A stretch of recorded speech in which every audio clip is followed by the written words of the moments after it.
আজ অনেক দিনের পর বিকেলবেলা আজকে একটু ছাদে উঠলাম। ছাদে তো রোজই উঠি কম বেশি, সেটা সকালবেলা ঠাকুরের ফুল তোলার জন্য। আর আজকেও হচ্ছে মেঘলা মেঘলা হয়ে আছে, আর এখন তো আসা হয় না কারণ বৃষ্টি তো প্রায় মাঝে সাঝে পড়ছে, আর গাছে জলও দিতে হয় না। আর আমার হচ্ছে সব থেকে ভালো লাগা আর পছন্দের গাছ হচ্ছে কাঠচাপা গাছটা, কিন্তু অনেক দিন না ছাদটা পরিষ্কার করা হচ্ছে না।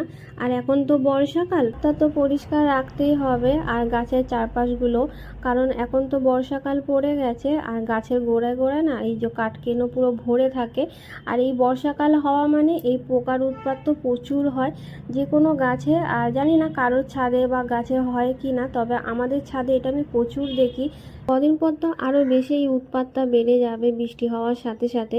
এমনকি ঘরে আমরা যেখানেই হাঁটি না কেন খালি মনে হয় যে পায়ের তলায় পড়ে গেল কিনা, ভয় লাগে সব থেকে বড় কথা, তার সাথে তো ঘৃণা লাগে।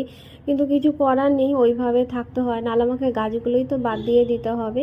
তো যাই হোক, আমার হচ্ছে ছাদ পরিষ্কার করা হয়ে গেছে আর এই বালতি ভর্তি এত ময়লা বেরিয়েছে আজকে, এইগুলোই হচ্ছে এখন বাইরে